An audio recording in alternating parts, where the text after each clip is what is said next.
I happen to have a really unique perspective that I can compare like a budget and the investment into influencer marketing and the results that come from it directly to the investment in a TV commercial and the results that come from a TV commercial. And I can very clearly see that influencer marketing is just like the better investment. There's way fewer dollars, and per dollar, it just feels as if you're getting so much more out of it. You're listening to the Let's Talk Marketing podcast, hosted by me, Katya Allison. So what have you gotten yourself into? In short, it's going to be a good time. We're going to have great conversation, and there's going to be a little learning along the way. Through insightful interviews with top marketers, entrepreneurs, and thought leaders, I get to explore the latest trends, techniques, and strategies in the world of marketing. I'm here to offer you engaging and informative discussions to help you stay up to date on the latest trends and take your marketing skills up to the next level. In today's episode, we are covering influencer marketing with Jessy Grossman. Now, a little bit about Jessy. She is a seasoned entrepreneur in the digital media industry, passionate advocate for women in business and innovation, and has been quoted in renowned publications like the New York Times and Forbes, and has been named one of the influencer top 50 by Talking Influence. Now, within 2 years, she founded and grew one of the fastest growing talent agencies in the US, which she sold for a multi-six-figure sum. Not bad. Jessy then turned her attention to her passion project, Women in Influencer Marketing, better known as WIIM, which is now the premier professional organization for influencer marketers. WIIM provides networking opportunities, career services, and ongoing education.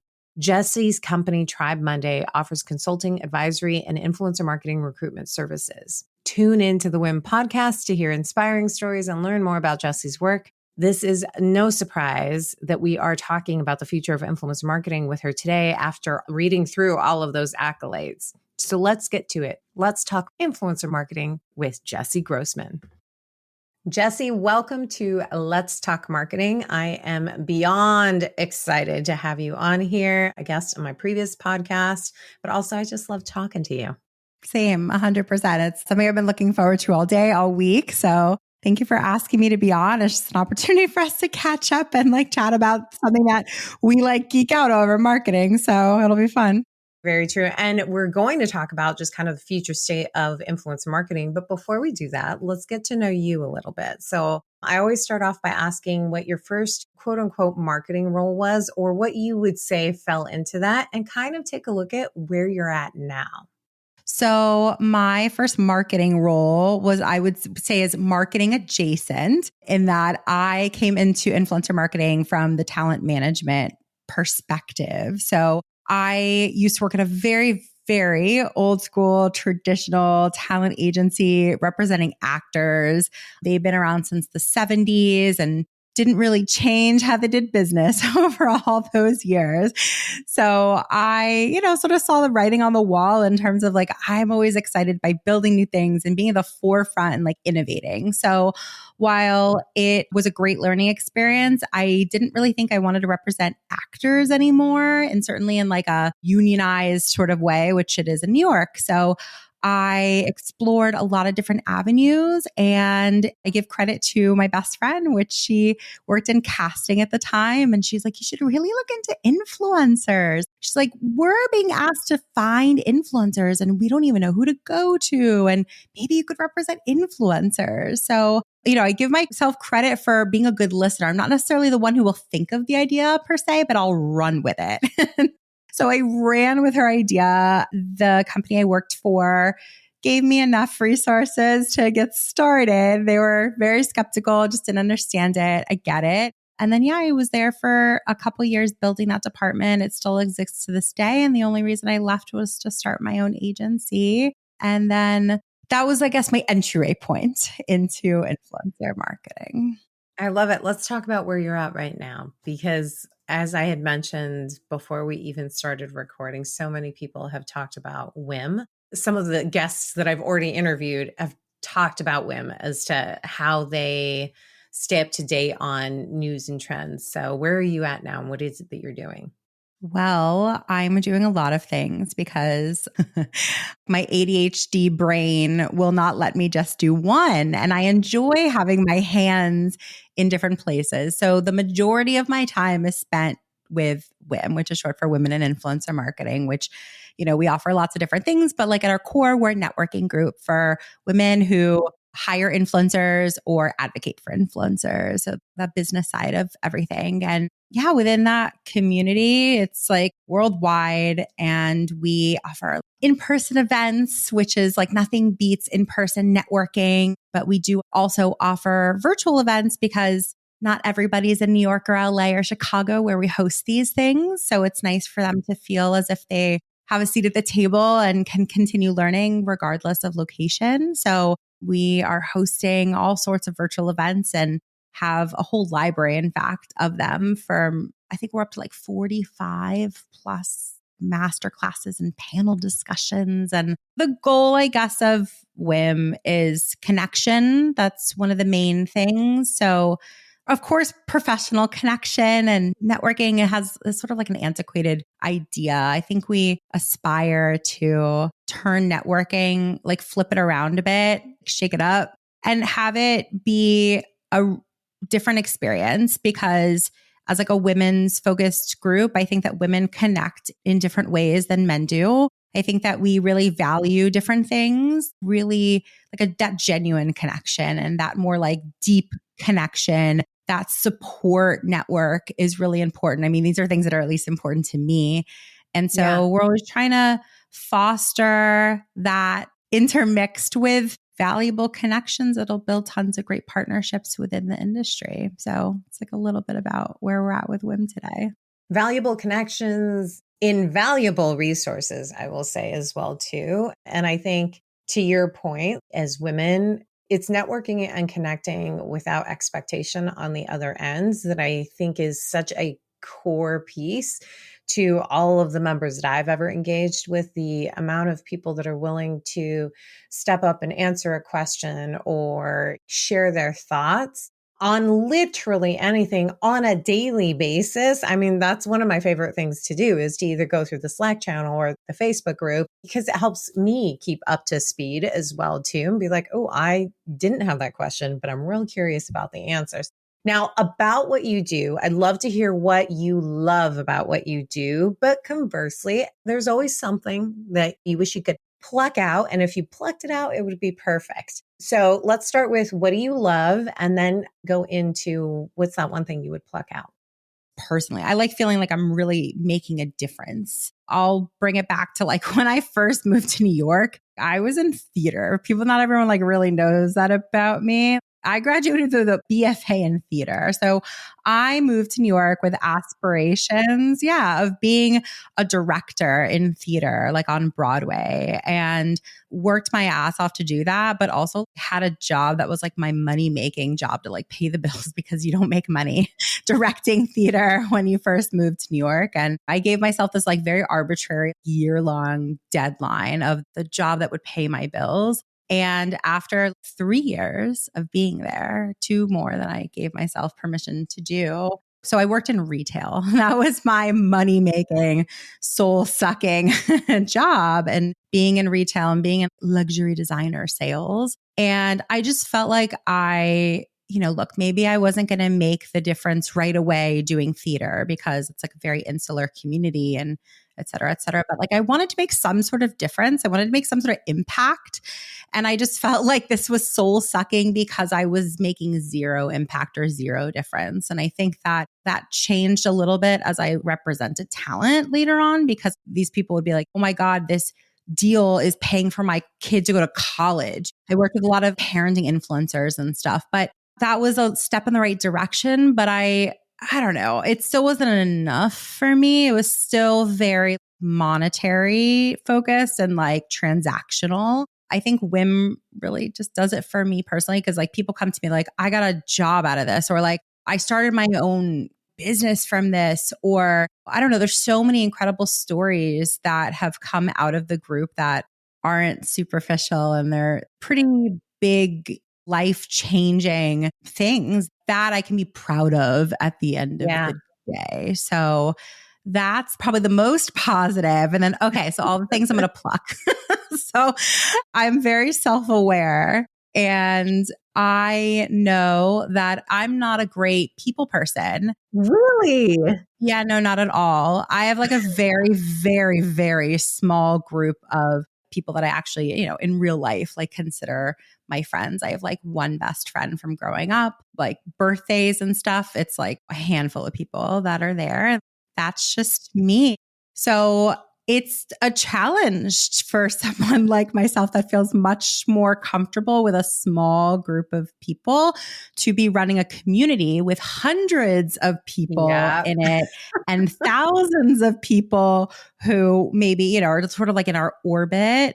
And it's the challenge. And I hope that at some day I can grow WIIM to the point where I don't have to do the things that I'm not particularly good at anymore, because now it's out of necessity. Like, who else is going to do it? But I'm self-aware to know that someone else could be like managing the community per se in a way better way than I can. Oh my gosh, that's so interesting that you would say that. I'm a tech nerd. I love putting processes together. I love building things, but I'm not like people oriented. And this is something that I actually learned when I had my own agency. We like ran these certain type of personality tests. Basically, the gist that I learned from it is just because you can do something and just because you're like high functioning so that you can figure it out doesn't mean that you should be doing it, and certainly doesn't mean that it's your natural way of being. So as I've gone through this journey of working for someone else, then having my own company with lots of employees, to now working for myself, I've found that being in charge of myself and like having no one else to necessarily report to, that feels much more pleasurable than the anxiety, transparently, that I get by being accountable to so many other people and employees. And that's been a journey to be honest with myself about, to be honest. Well, I appreciate that you're so honest with what you would pluck out. Like, most people just say the admin-y stuff. You know what I mean? But I also think that's so authentically you and being very front and center. And I think it's also something for anybody that's running a community. There is this kind of this misnomer of like, you must be the extrovert and the social butterfly and all of this things. So I definitely empathize and sympathize with what you mentioned in regards to plucking it out, because I consider myself an introvert that plays an extrovert for her job. It's definitely a role, but man, if you could be here after 5 p.m., I'm just dead to the world. My fuel tank needs to be filled up. I need to not have conversations. I don't want to do anything. I don't want to see anybody. I don't want to go out anywhere. I'm basically a hermit. I could relate. It's because like, just because you can do it and you're like a high functioning person, and if it's your natural style, if it fills you up and it energizes you, or if it drains the crap out of you at the end of the day. We say that lovingly, right? It's so draining, but also it is fulfilling for kind of that same thing that you love about what you do, right? All of that, it's filling other people's cups. Yeah. That pays back in dividends. I feel like we could do a podcast just about introvert, extrovert, and how we spend our energy. But being in the industry that we're in influencer marketing and marketing in general, it's really important to stay up to date on certain things. And I know that a lot of times we gravitate towards social networks to be inspired or educated or even entertained. So I'm curious, what, if any, social networks do you go to for entertainment or inspiration or education? So my top two all day, every day are podcasts. I'm a huge podcast listener, and YouTube. I love YouTube. I watch YouTube on my TV at night at the end of the workday and switch through my favorite people and get recommendations for topics that the algorithm thinks I'll like. Yeah, those aren't necessarily platforms that I worked on rigorously when I was like managing talent, or even today in the marketing plans for WIIM. I mean, we have a podcast, yes, and like we have a YouTube that we dabble in, but we're focused on LinkedIn. I do love LinkedIn, actually, so maybe I shouldn't discount LinkedIn. I actually really, really love LinkedIn. So LinkedIn as well. I think the point that I'm trying to get to is that everybody is very, very focused on Meta and Instagram, right? And if I'm being honest, that's never been my favorite platform, ever, ever, never. It's just not my thing, whether it's stories or reels. Instagram doesn't really do it for me personally. I love learning. So I love what you're saying, like the educational piece. And to me, the educational piece probably is YouTube first and foremost, because podcasts for me are like very entertainment focused reality show sometimes. Yeah. Well, you're basically a fly on the wall, I feel like, as a podcast. And especially just having a conversation. I think these are the best conversations where I forget that we're recording, which sometimes can lead me to say certain things. But it is entertaining and very educational as well, too. I love that you picked those three, actually: YouTube, LinkedIn, and podcasts in general. And now, aside from the social networks, where do you go to stay up to date on trends? So there are actually like a couple really interesting accounts that I follow on Twitter of all places. And I actually just set up alerts. So I just get pinged a lot from these like very specific accounts that keep me up to date in terms of new platform releases or things that Instagram or is testing. There's some really cool accounts where they like reverse engineer things so they can figure out what Instagram's testing. And it's sort of like the reality Steve of social media. So there's like really cool accounts. So, I like to get pinged on those and just sort of feel as if I'm in the know. I'm also always questioning, do I need to turn off all my notifications because like it's just too much sometimes or what have you? But that's the reality. It's actually Twitter. There's just certain accounts on there that have pretty consistent, regular, and like very reliable information. Yeah. Well, I love that you piggybacked on the social networks for how you stay up to date, but it's also not scrolling through it using alerts. That's a really smart way to make it work for you beyond Google Alerts. Well, this is fantastic. Are you ready to talk strategy? Let's talk the future of influencer marketing. I think the importance of collaboration and community building to be really successful in influencer marketing is incredibly important. But I'd love to hear what you think is really important as far as like being successful with influencer marketing.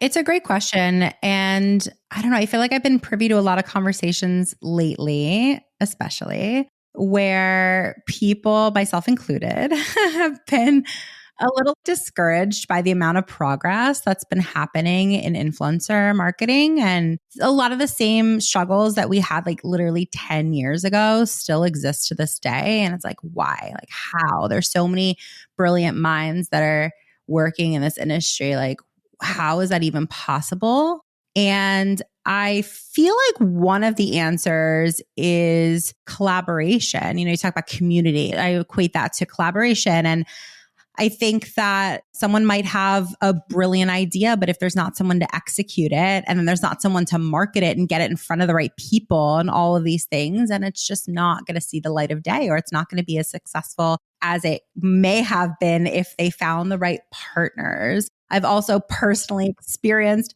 what having terrible business partners can do. So as you get older and you progress in your career and you learn just more and more about business, I think that it becomes abundantly clear to me, at least, that it's really complex and there's so many variables that have to sort of come together in the right way for something to be successful, whether this is on a macro scale or at your company, right? Anyone who's listening, your company where, you're sort of working off on your own. Like, imagine if you really plugged into the rest of your team and really honed in on their specific skill sets that were incredible that you might not even known about because you didn't take the time to ask or to figure it out or to dig in. Or if you're a manager, that's your job, but you're not digging into it or figuring it out in the right way. So I just think collaboration, I've lived it, where collaboration with the right people can really unlock so many things. Yeah, you are really great at identifying moments or avenues for collaborating, because I know you and I have collaborated on a few things.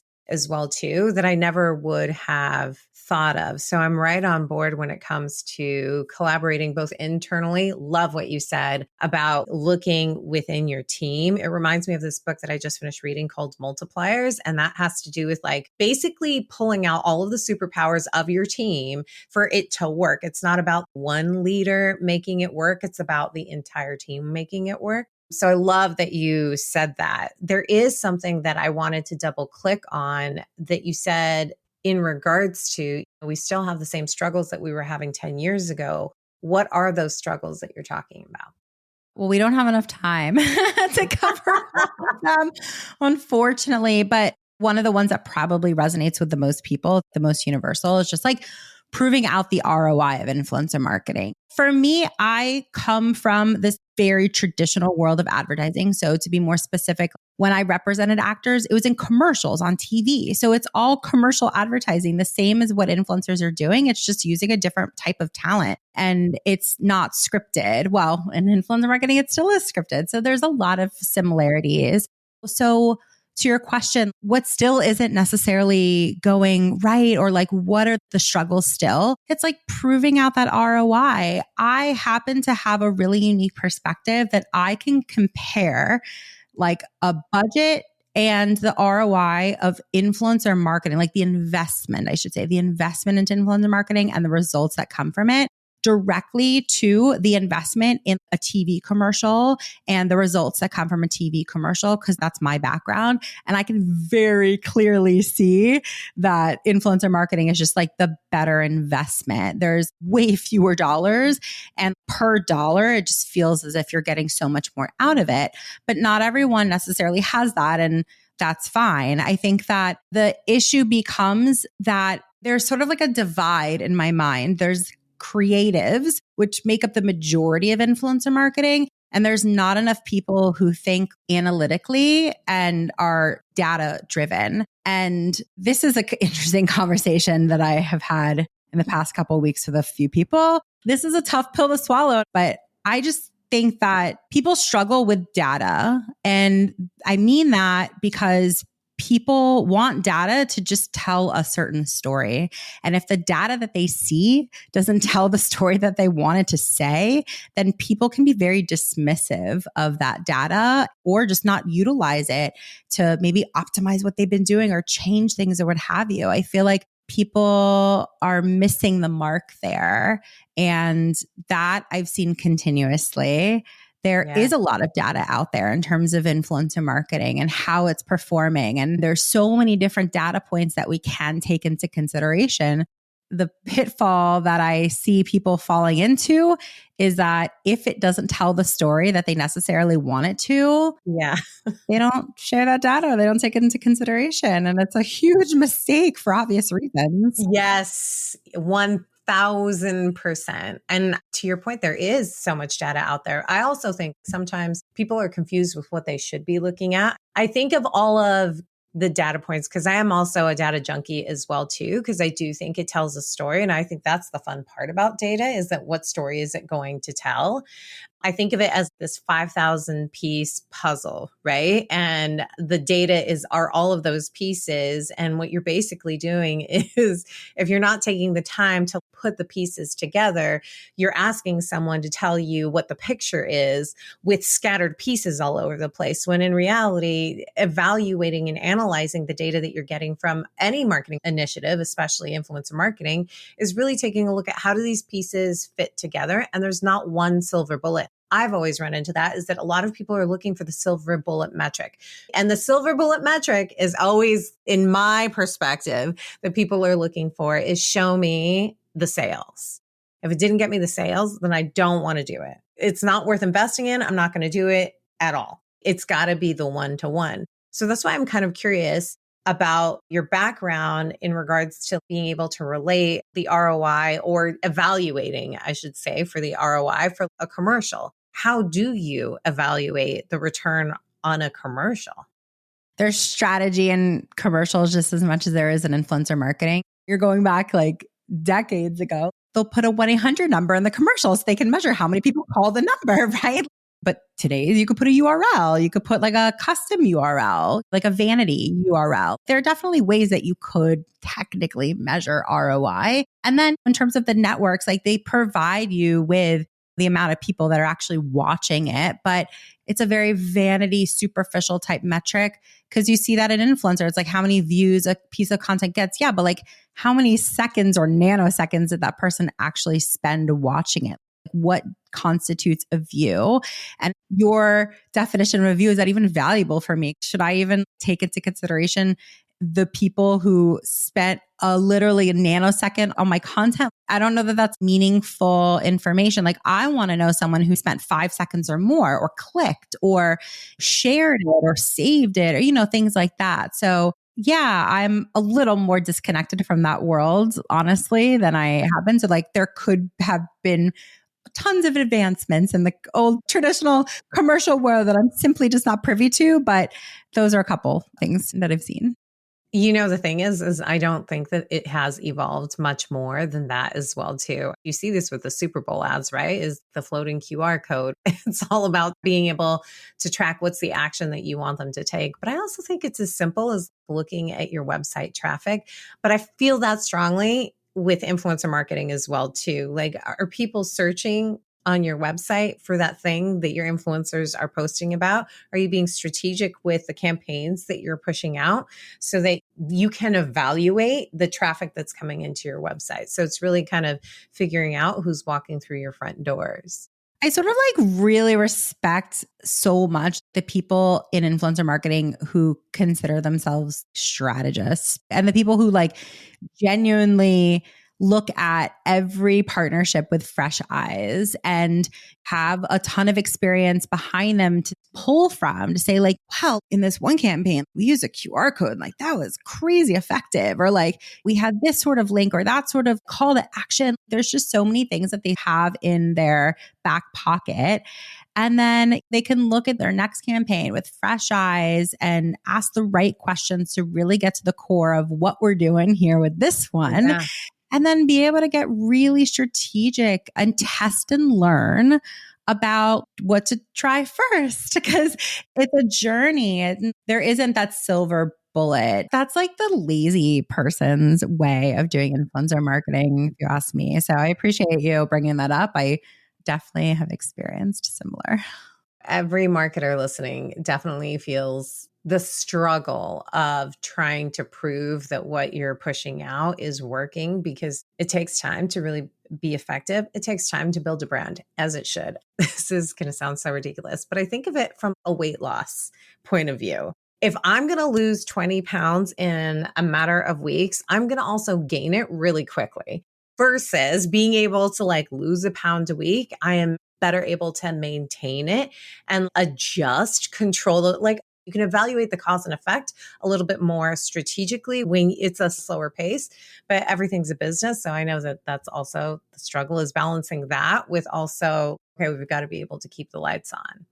I'm really interested to hear your perspective on emerging trends that you think are affecting influencer marketing, if you think that they're affecting them at all. I think what immediately comes to mind is this conversation about AI, but I'd love to hear your thoughts on either that or another emerging trend that you're like, hey, this could be very potentially impactful for influencer marketing specifically. We can start with AI for sure. I'm one for automation. I'm one for outsourcing the menial tasks to ideally a robot. Like ideally some AI could take care of it. But I think that is just a starting point to save you a fraction of time.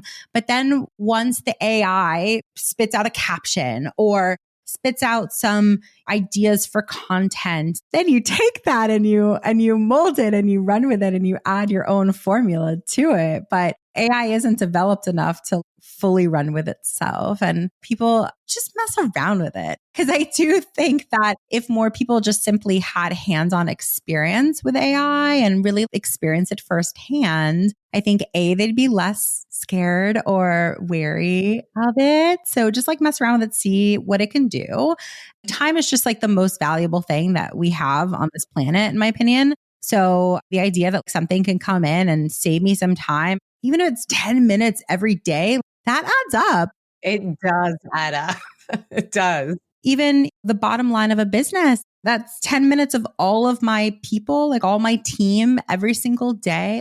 That equates to dollars as well. And AI fascinates me. It's something that is literally incorporated into my home. I love automation. So I'm all for it. And I do think that it does have a place in influencer marketing. And I don't think that people need to be weary of it or afraid that it's going to take over people's jobs. It is so not there. Like, don't be afraid yet. That is not what's happening. And then I guess like if I could think of like one other trend per se, I'm just really excited by seeing creators who are really finding way more interesting ways of diversifying their revenue than they ever have before.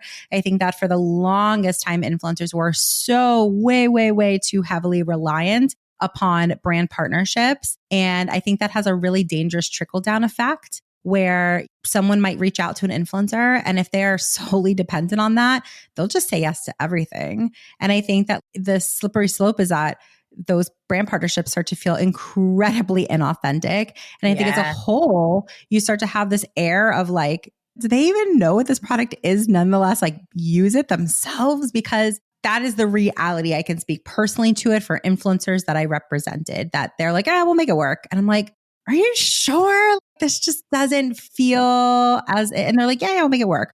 Okay. So I am excited and I respect the hell out of the influencers who are making that a smaller part of their revenue, their yearly revenue, because they're monetizing their communities in other ways. They're maybe selling products, or they're selling memberships, or they're selling coaching, or there's so many different things that they're doing, but they're becoming more business savvy and not necessarily just following what the status quo is doing, which is simply brand partnerships. And I do think that by having influencers have other things going on that's bringing in money and also feeling more comfortable turning down brand partnerships, I actually think that'll be a really positive thing in terms of brand partnerships as a whole. I agree. It's really turning it into a business now. Influencer marketing for creators of themselves, it's always been a business. I don't know that the broader population views creators as entrepreneurs. And for me, that's the bucket that they fall into.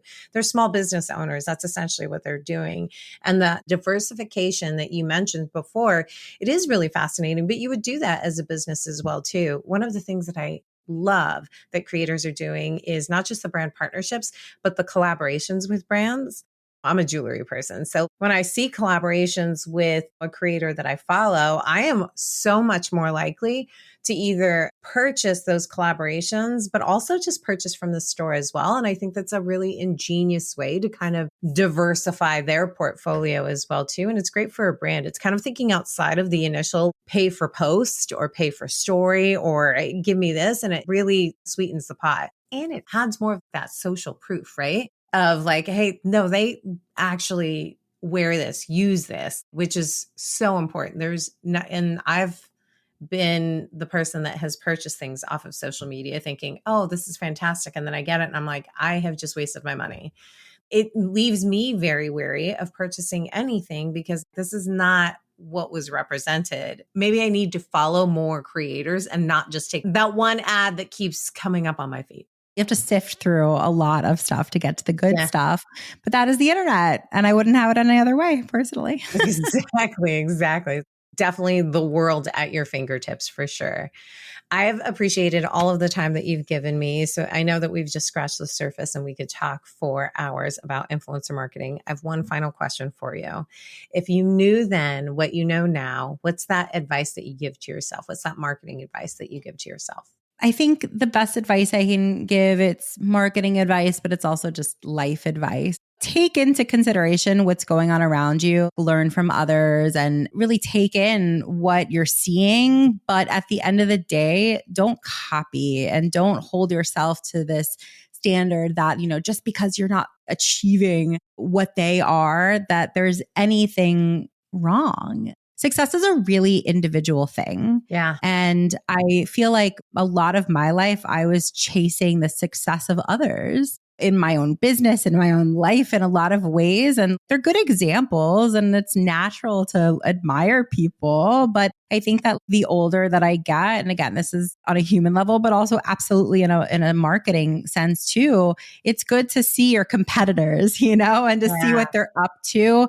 But at the end of the day, you should have your own benchmark for what success looks like. And what I've witnessed as well, especially when I was representing influencers and now I coach managers and I tell them this all the time, is like, actually, the more unique you are, the more of an asset you are, the more valuable you are. So I feel like we're taught to sometimes go in the complete wrong direction. And this is one of those areas. I just feel like define your own success and actually lean into how you're like nobody else. And that will, at the end of the day, make you the most valuable.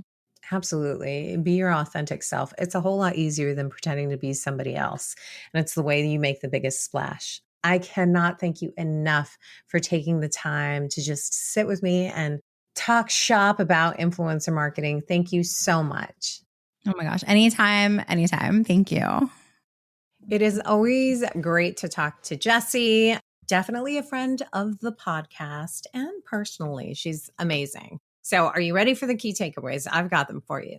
Number one key takeaway, micro influencers can be highly effective for brands.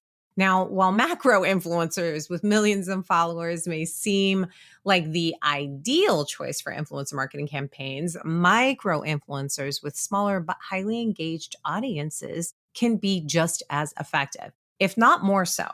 Now, this is because micro influencers tend to have a more authentic relationship with their followers and are seen as more relatable and more trustworthy. They tend to have a higher engagement rate as well, too, with their audience. Number two, collaboration and transparency are essential. For influencer marketing to be successful, it is crucial to establish a collaborative and transparent relationship between the brand and the influencer. This means setting clear expectations, discussing creative direction, and being upfront about compensation and expectations. Transparency is also the key when it comes to disclosing sponsored content and ensuring that the influencer's followers are aware of any sponsored posts. Number three, measuring ROI is critical. I think that we all know this. It's all about the bottom line, right? So we do have to be able to measure the return on investment of working with influencers.